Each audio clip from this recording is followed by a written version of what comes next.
اس نے بریک لگائی نا جب، تو میں ٹھٹر گیا، ڈر گیا۔ تو وہ مسکرا کے کہنے لگے، وہ صاحب جو چیتے پہ سوار تھے، سادی ڈر گئے ہو؟ تو میں نے کہا بات ہی ڈرنے کی ہے، پھر چیتے پہ تم سوار ہو، ہاتھ میں سانپ کا کوڑا پکڑا ہے۔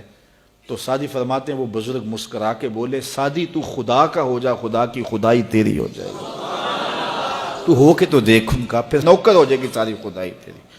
لیکن ہم جب زر کے پیچھے لگ گئے تو پھر غلام بن گئے۔ یہ دنیا کی مثال سائے کی طرح ہے، سائے کے پیچھے بھاگو گے تو آگے بھاگے گا، سائے کے آگے بھاگو گے تو پیچھے بھاگے گا۔ اللہ اکبر۔ حضور نے ایک سوراخ سے بیل نکلتے ہوئے دیکھا، نکلنے کے بعد پھر دوبارہ اس چھوٹے سے سوراخ سے وہ گھسنا چاہتا ہے لیکن وہ گھس نہیں پاتا۔ تو جبریل امین سے پوچھا یہ کیا ماجرا ہے؟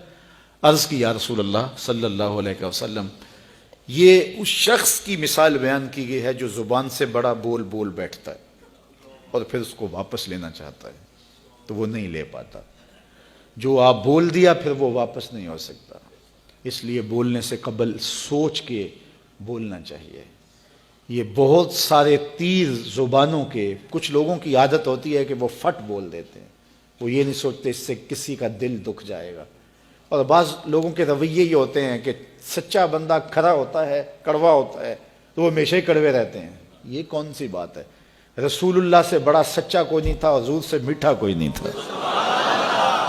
تو یہ کیا بات ہوئی کہ یہ خیال کر کے کہ میں سچا ہوں اور کڑوا ہوں، ہر وقت زہر اگلتے رہو، لوگوں کی عزتیں اچھالتے رہو، لوگوں کی آبروؤں پہ حملہ کرتے رہو کہ میں سچا ہوں اور سچا بندہ کھڑا ہوتا ہے بات کر دیتا ہے۔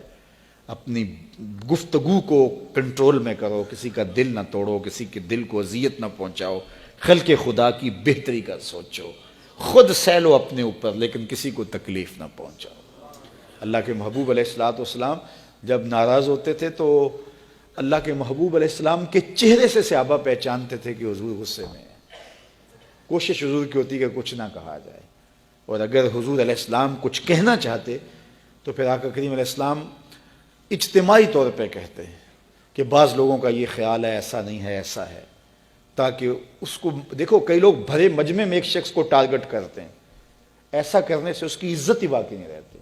اللہ کے محبوب ایسا نہیں کرتے تھے، جب کسی کو کہنا ہوتا تو بھرے مجمع میں حضور کہنے کی بجائے حضور ایک ویسے بات کرتے کہ بعض لوگ ایسے کرتے ہیں، بعض ایسے کرتے ہیں، ایسے نہیں کرنا چاہیے، اور جس کا ماجرا ہوتا وہ سمجھ جاتا۔ تو یہ کوئی بات نہیں ہوتی کہ میں کھرا آدمی ہوں، میں سچا آدمی ہوں، میں لوگوں کے دل چیرتا رہوں، میں لوگوں کے دل پر حملہ آور ہوتا رہوں، لوگوں کے جذبات سے کھیلتا رہوں، لوگوں کو تکلیف اور آزار پہنچاتا رہوں اور خلق خدا کے لیے میں تکلیف کا باعث بن جاؤں صرف اس بات پر کہ میں سچا ہوں۔ پہلی بات یہ ہے کہ یہ تیرا گمان ہے کہ تو سچا ہے اور کھڑا ہے، یہ تو اللہ کو پتا ہے کون کہاں کھڑا ہے۔ اس لیے یہ بات بہت اہم ہے کہ بولنے سے قبل سوچنا چاہیے، ایسے ہی زبان سے کوئی بات نہیں نکال دینی چاہیے۔ عربی کا ایک شعر ہے کہ جراحات السنان لہو تیام ولا یلتام ما جرح اللسان، کہ جو زخم نیزوں کے لگتے ہیں وہ بھر جاتے ہیں لیکن زبان کے تیروں کا زخم کبھی نہیں بھرتا، وہ تازہ رہتا ہے۔ اس لیے ہمیشہ آپ سوچیں اپنی زندگی میں کہ ہماری زبان سے لگا ہوا تیر کسی کو گھائل تو نہیں کر رہا۔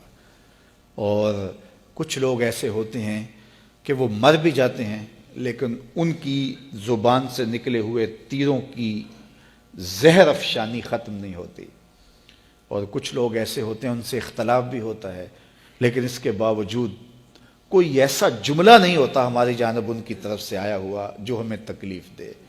اختلاف اپنی جگہ ہوتا ہے لیکن جب وہ خیال میں آتے ہیں، جب وہ تصور میں آتے ہیں تو نفرت کے شرارے نہیں پھوٹتے، محبت ہی پھوٹتی ہے۔ اس لیے ایسے بن جاؤ کہ لوگ تمہیں سوچیں، تمہارا خیال کسی کو آئے تو ساتھ پیار کی خوشبو آنے لگ جائے، نفرت کے شرارے نہ پھوٹیں کہ کوئی تمہارا خیال کرے تو اس کو تمہاری زبان کے برستے ہوئے تیر آنے لگ جائیں، تمہاری نفرت انگیز باتیں ان کو ستانے لگ جائیں۔